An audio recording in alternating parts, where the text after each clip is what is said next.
मुरादाबाद के रामपुर में अवैध हथियार, शराब की बिक्री व निर्माण की रोकथाम एवं अपराधियों पर कार्यवाही करने हेतु 30 जून को जनपद में 2 घंटे का अभियान के अंतर्गत पुलिस अधीक्षक शगुन गौतम के निर्देश में एवं अपर पुलिस अधीक्षक डॉक्टर संसार सिंह के नेतृत्व में थानागंज रामपुर पुलिस द्वारा अजयपुर के जंगल में बनी कोठरी के पास अवैध हथियार बनाने की फैक्ट्री संचालित करने हेतु 2 अभियुक्त को गिरफ्तार किया गया, जिनके कब्जे से भारी मात्रा में बने व अधबने हथियार बरामद हुए।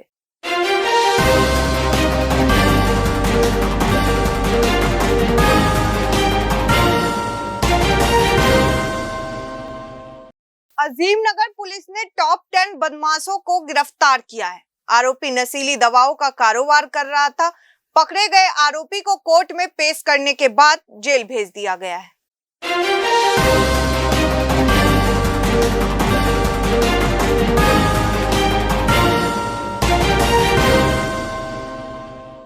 उत्तर प्रदेश के बाराबंकी में ग्रामीणों का कहना है कि कोटेदार अपनी मनमानी से देते हैं राशन और न मन हो तो अंगूठे का निशान ले लेते हैं और ग्रामीणों से गलत व्यवहार करके वापस कर देते हैं, जिसकी शिकायत उच्च अधिकारियों से की गई है। ओके। हमारा नाम दीपिका है और हम बिखरा में रहते हैं। तहसील हैदराबाद, जिला बाराबंकी है। और ये मुद्दा हमारे यहाँ कोटेदार का है। कोटेदार के यहाँ जब भी हम राशन लेने जाते हैं तो मतलब अच्छे से बोलते नहीं हैं और उसके बावजूद जो है भगा देते हैं लोगों को।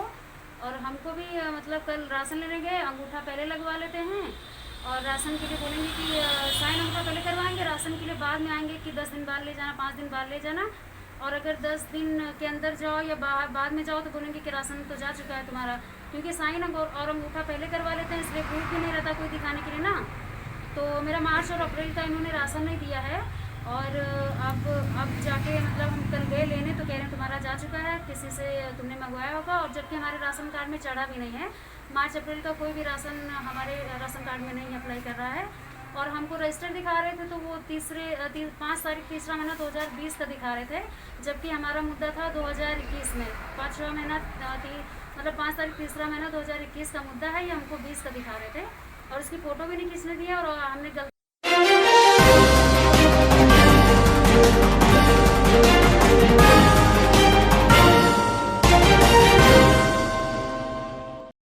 अयोध्या नगरी में संचारी रोग नियंत्रण अभियान की शुरुआत हुई। कलेक्ट्रेट परिसर में डीएम अनुज झा ने हरी झंडी दिखाकर संचारी रोग नियंत्रण अभियान रैली को रवाना किया।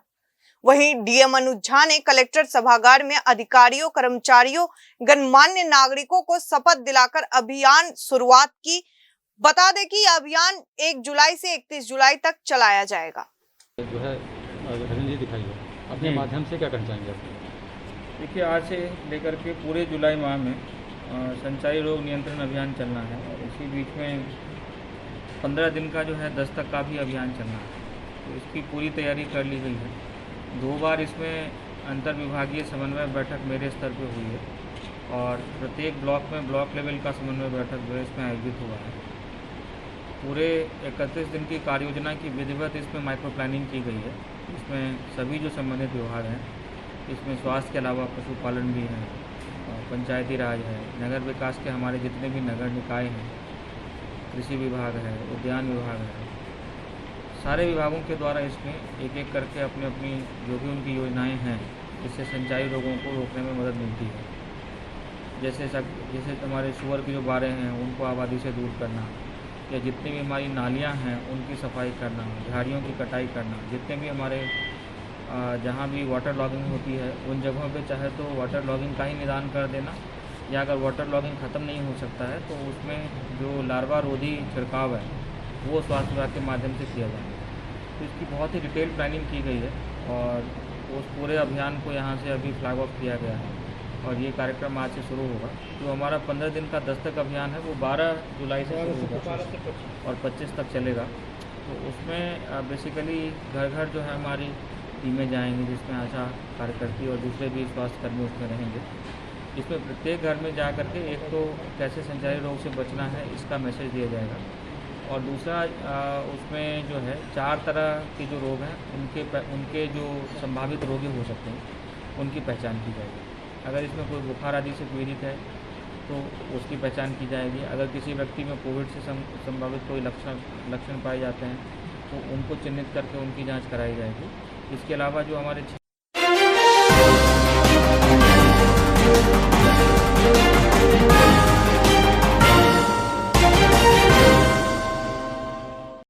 शाहजहांपुर में मादक पदार्थों के खिलाफ पुलिस का एक्शन लगातार जारी है। यहां पुलिस ने 3 किलोग्राम अफीम बरामद की है, जिसकी अंतर्राष्ट्रीय बाजार में कीमत लगभग 1 करोड़ 50 लाख रुपए की अनुमान लगाई गई है। पुलिस ने 3 अफीम तस्करों को भी गिरफ्तार किया है। फिलहाल पुलिस पूरे नेटवर्क का पता लगाने में जुट गई है। मादक पदार्थों की तस्करी का अवैध कारोबार करने वाले अपराधियों के विरुद्ध निरंतर चल रही कार्रवाई के क्रम में थाना गड़िया रंगीन को एक महत्वपूर्ण सफलता प्राप्त हुई है। मुखबिर की सूचना पर उनके द्वारा 3 अभियुक्तों को गिरफ्तार किया गया, जिनके नाम रूम सिंह, वीरेंद्र और विजय हैं। ये तीनों ही थाना कुंवरगांव जनपद बदायूं क्षेत्र के रहने वाले हैं और इनके कब्जे से 3 किलोग्राम अफीम, शुद्ध अफीम बरामद हुई है, जिसकी अंतर्राष्ट्रीय कीमत लगभग 1.5 करोड़ रुपए। इसके अतिरिक्त इनके पास से 2 अवैध तमंचा और 1 चाकू भी बरामद हुआ है। इनसे गहन पूछताछ की जा रही है और पूछताछ के क्रम में जो इनके फॉरवर्ड और बैकवर्ड लिंकेजेस हैं उनके बारे में जानकारी करते हुए उनके विरुद्ध भी कार्रवाई की जाएगी। इन तीनों अभियुक्तों के विरुद्ध सुसंगत धाराओं में थाना गड़िया रंगीन में अभियोग पंजीकृत किया गया है और अग्रिम कार्रवाई की जा रही है।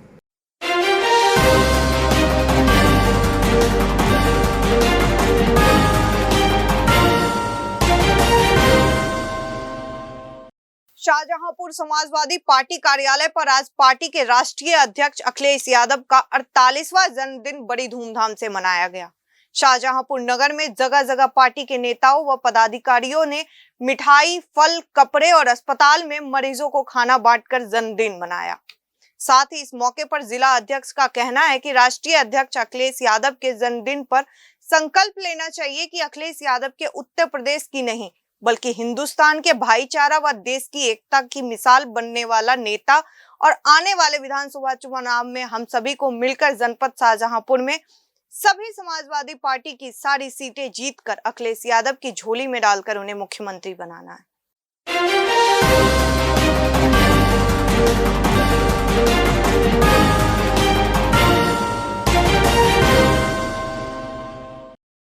उत्तराखंड राज्य में माननीय हाईकोर्ट द्वारा पर्यटन पर लगाई गई रोक के बाद हरिद्वार में भारी संख्या में पर्यटन से जुड़े लोग सड़कों पर उतरे और राज्य में पर्यटन न खोले जाने से नाराज इन लोगों ने राज्य सरकार के खिलाफ जोरदार प्रदर्शन किया।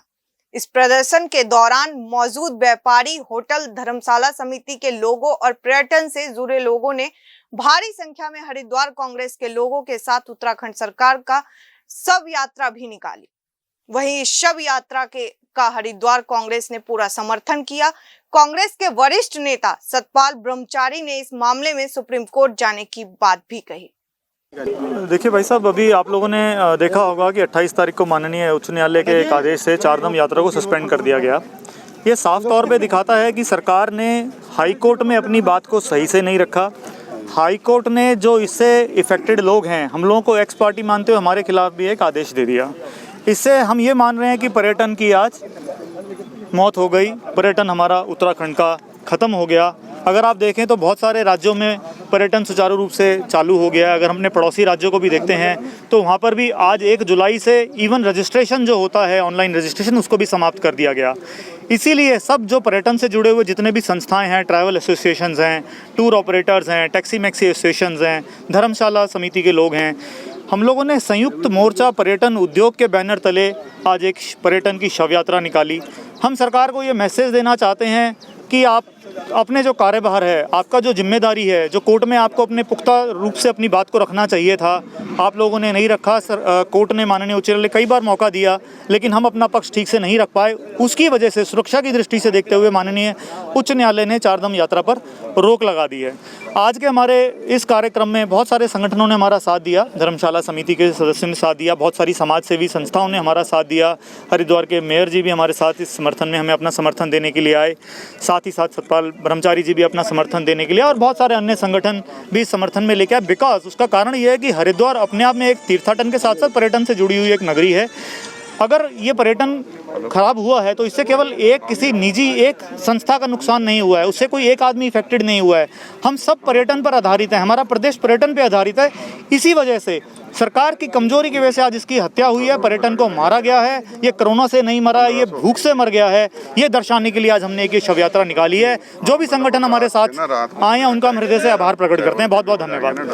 व्यापारी बंधुओं द्वारा खास करके ट्रांसपोर्टर जो हैं, चार धाम यात्रा में उनका बड़ा भारी महत्वपूर्ण योगदान होता है, क्योंकि उन्हीं की टैक्सी गाड़ियां सब वो संचालित होती हैं हरिद्वार से।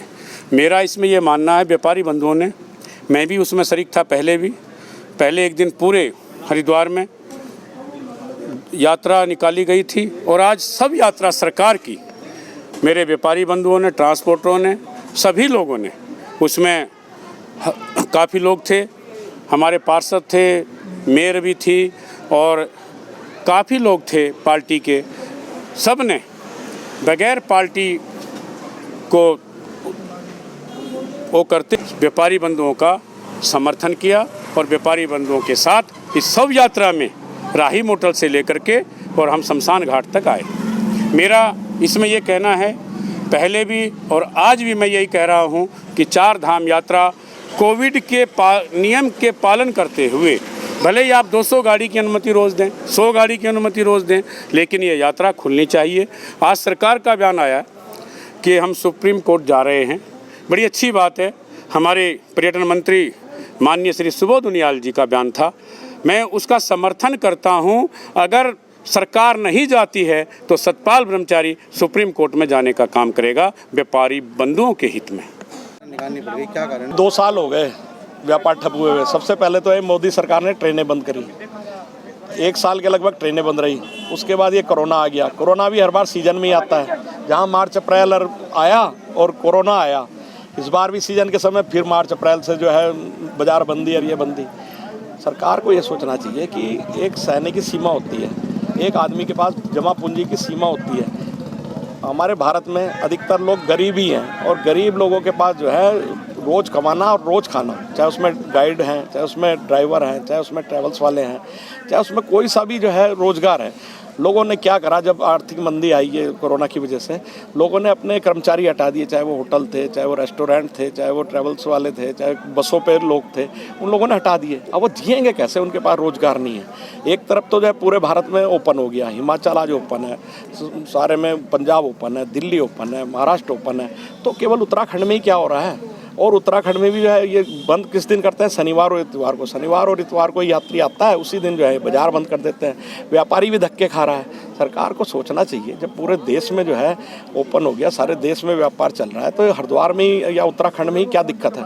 आज व्यापारी जो है बिल्कुल रोजी रोटी से तरस गया है। आज व्यापारी को रोटी चाहिए। व्यापारी तो चलो एक बार को कर्ज ले लेगा कुछ ना कुछ, जो बड़े में है या मध्यम है, लेकिन जो निचले वर्ग का है उसके पास आज खाने को कुछ नहीं है, उसके पास बेचने को कुछ नहीं है। वो आर्थिक तंगी में दबा हुआ है। हम जनता के दर्द को, अभी तो ये कुछ भी नहीं, अभी तो ये अंगड़ाई है। आज तो एक ही अर्थी निकाल ली, इनकी 4-4 अर्थी निकाल लेंगे, जिसमें मोदी जी की भी होगी, अमित शाह की भी होगी, पर्यटन की भी होगी और पर्यटन की भी होगी, मुख्यमंत्री की होगी और पर्यटन मंत्री की होगी। ये आज का व्यापारिक था, इसलिए जो है हम लोगों ने कोई भी इसमें इंटरफेरेंस नहीं करा। लेकिन अगला प्रोग्राम जब हम कांग्रेस का करेंगे तो हम इनको बताएंगे कि मुंह तोड़ जवाब देंगे और सरकार को बाध्य कर देंगे कि आम जनता को राहत दो, आम व्यापारी को, आम जो है, मैं तो कहूँगा आम आदमी भुखमरी के कगार पे, क्योंकि व्यापार से हर आदमी किसी ना किसी रूप में जुड़ा हुआ है।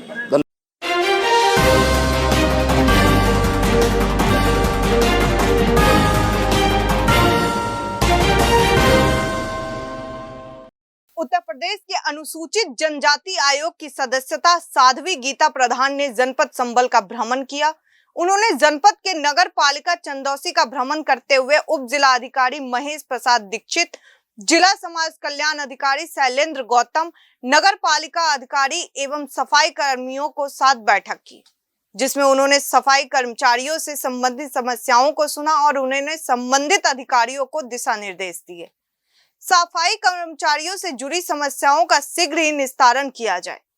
साध्वी गीता प्रधान ने कहा कि अनुसूचित जनजाति को सरकार की अन्य महत्वपूर्ण योजनाओं से जुड़ने का कार्य किया जाए। इस अवसर पर संबंधित अधिकारी व कर्मचारीगण उपस्थित रहे।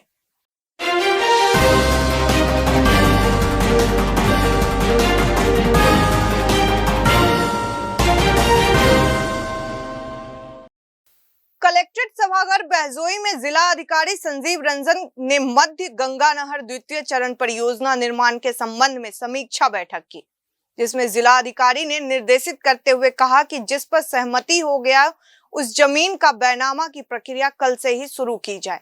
सभी डिवीजन अपने अपने एई के तहसील स्तर पर भेजकर रजिस्ट्रार से संबंधित कार्य को पूर्ण कर लिया जाए। जमीन को मापने के कार्य में भ्रष्टाचार पर अंकुश लगाया जाए और जिला अधिकारी ने सभी खंडों को निर्देशित करते हुए कहा कि जुलाई माह के बैनामा का कार्य पूर्ण करना सुनिश्चित करें। इस अवसर पर संबंधित अधिकारी एवं कर्मचारी उपस्थित रहे।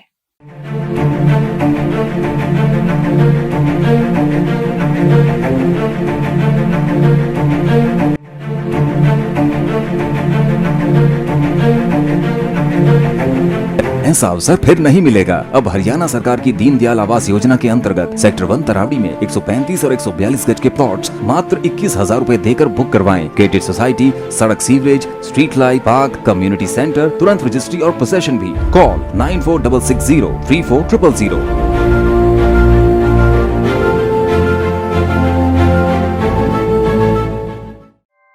ऐसे ही लेटेस्ट खबरें पाने के लिए बेल आइकन को क्लिक कर हमारे चैनल को लाइक, शेयर एंड सब्सक्राइब करें। धन्यवाद।